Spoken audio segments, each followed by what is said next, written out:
Assalamualaikum warahmatullahi wabarakatuh. Sampurasun. Maha hidup garamang. Dia salalawasna di paparinan kesehatan.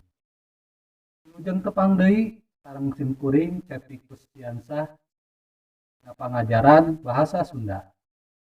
Materi anu baris dipedar dina pangajaran ieu nyaeta diantara tujuan pangajaran diragepkeun diantara maham tina dua sebutkeun eusi teks diantara tilu kataan struktur diantara empat sebutkeun teknik jeung gaya diantara lima susun rangkai diantara genep tulis teks diantara demonstrasikan biantara kalawan ade. Pancasila itu adalah benar-benar satu dasar yang dinamis, satu dasar yang benar-benar dapat menghimpun segenap tenaga rakyat Indonesia, satu dasar yang benar-benar bisa mempersatukan rakyat Indonesia itu untuk bukan saja mencetuskan revolusi, tetapi juga mengakhiri revolusi ini dengan hasil yang baik. Maka aku adalah sebenarnya utusan wakil daripada revolusi Indonesia. Bung Karno teh Presiden Republik Indonesia anu kahiji. Adalah Bapak Proklamator nu sohor. Kapinteranana tur capetangna dina biantara matak seueur nyebat orator ulung. Memang kapinteran jalma teh salah sahijina bisa katembok tina gaya nyarita. Saeutik pamimpin dunia nu sohor alatan omonganana matak nyerep kana hate. Beh dituna mangaruhan jalma sejen. Bung Karno oge kitu. Matak di ajen pisan ku jalma sareng negara-negara deungeun. Tah hidup hayang jadi pamimpin. Sakurang-kurangna mah bisa mimpin babaturan sakelas atawa sasakola. Kapanan sok aya nu dijenengkeun jadi ketua kelas jeung jadi ketua OSIS. Maranehanana dipilih teh lantaran pinter nyarita jeung aktif dina kagiatan ekstrakurikuler. Lantaran kitu hidup ti ayeuna diajar diantara tugan weh engke jaga hidup kabiruyan jadi pamimpin seperti bupati atau jadi komisaris, kurang-kurangna mah jadi RT. Nah, ukituna hidup diperebih kudu bisa diantara hidup tangtu remen ngabangungan nuker biantara atawa pidato. Boh dina situasi formal, boh dina informal. Disebut biantara teh nyaeta hiji kagiatan nyarita dihareupeun balarea pikeun nepikeun maksud jeung tujuan anu tangtu. Jalma anu ahli biantara teh disebutna orator.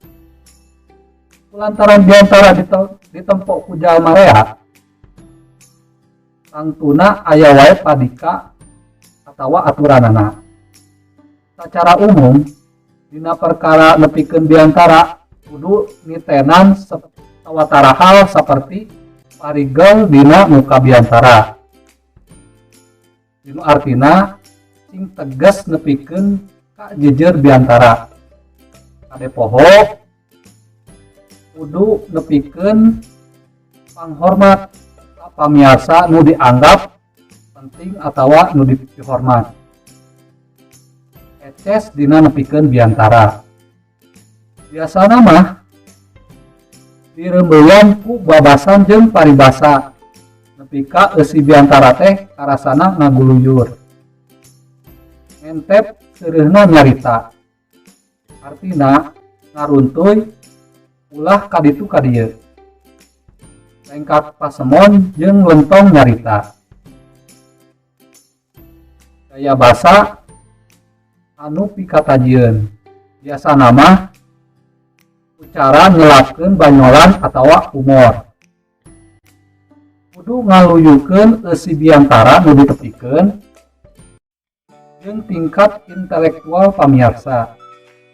Contohna wae, upama urang biantara dihareupeun budak SD, patani, atawa dihareupeun guru, tangtuna wae bahasana kudu beda. Parigel dina nutup biantara. Biasana sok dipungkas ku mentah hampura. Bisi salila biantara aya kekecapan anu kirang merenah. Kas itu deui lamun urang ngaregepkeun biantara.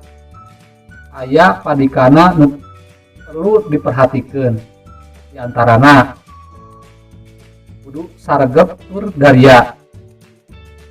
Catet hal-hal anu penting. Teu meunang ngobrol, kudu silih hargaan. Bisi poho adena mah diantara nu ditepikeun teh direkam.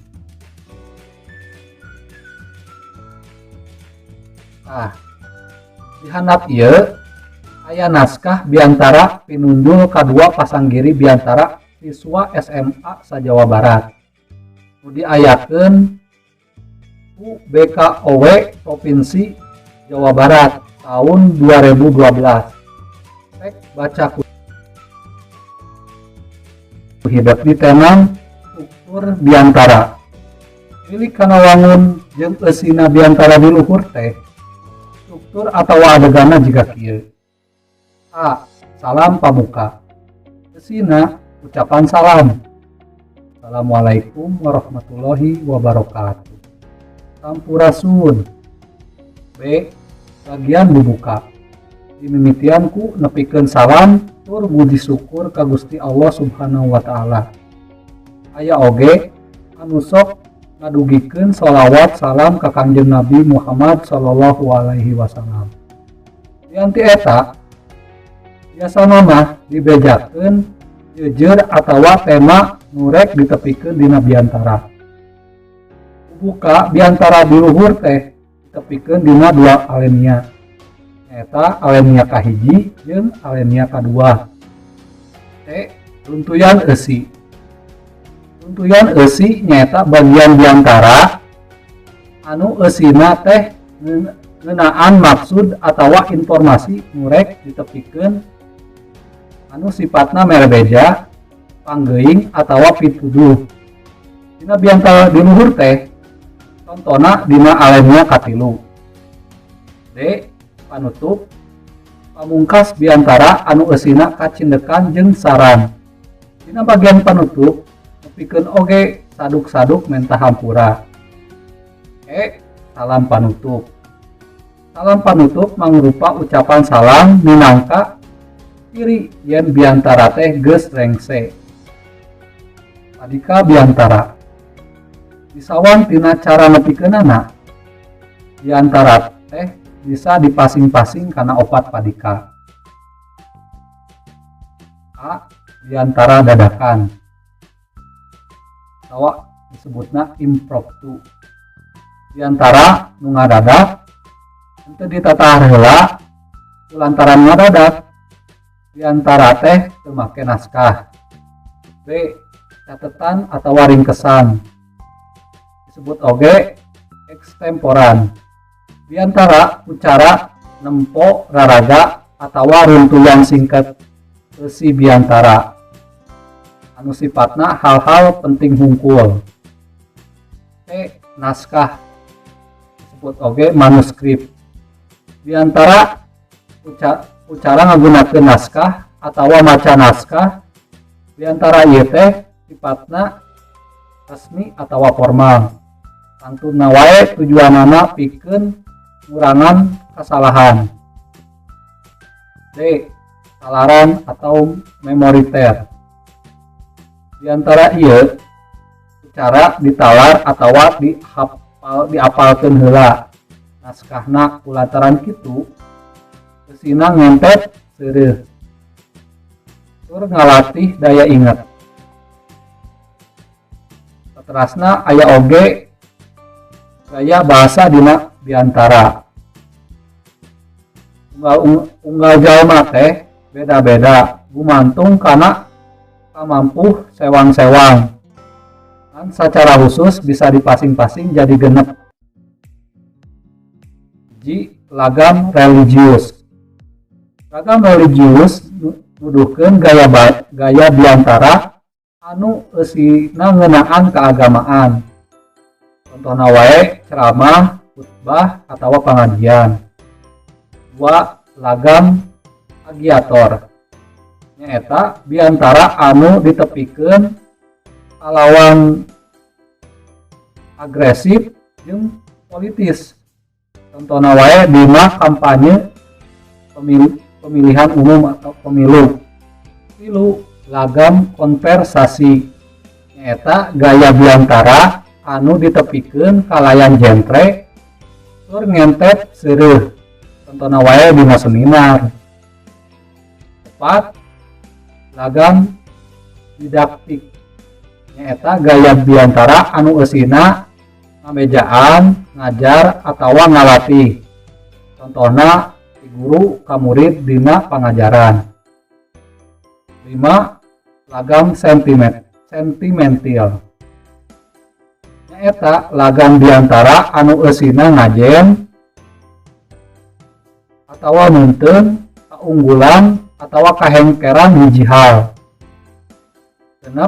Lagam teater. Nyaeta gaya biantara kalayan make lempeng jeung pasemon diluyukeun kana eusi biantara. Contohna wae artis atawa aktor dina pagelaran drama. Pakeman basa. Pakeman basa teh nyaeta wangun basa anu khusus tur mandiri saharti nu dikandungna. Teu bisa dihartikeun sajalantrahna, nurutkeun harti tata basa atawa unsur-unsur pangwangunna. Ciri-ciri pakeman basa diantarana wae A. Basa anu khusus tur mandiri. Wangun kalimah atawa kecap nu geus matok. B. Susunan kekecapana teu bisa dirobah. D. Kecap-kecapna teu bisa diganti atawa dilengsekeun. E. Arti nu dikandung mangrupa harti injeman atawa bebandingan siloka lakuning hirup manusia. Anu kaasup kana pakeman basa teh lain babasan atawa paribasa hungkul. Tapi aya oge kekecapan mulaina seperti rakitan lantip, candraan, sangkala, saturangga, uga, jeung sajabana. Alhamdulillah pengajaran biantara parantos rengse. Pikeun ngalatih pangawaruh hidup ngeunaan biantara. Ieun naskah biantara jejeurna mah bebas kumaha hidup. Mung sakitu anu kapihatur bobo sapanon carang sapakan punten dina samudaya kalepatan. Wilujeng patepang deui dina pangajaran anu salajengna. Hatur nuhun kana sagala perhatosanana. Wassalamualaikum warahmatullahi wabarakatuh.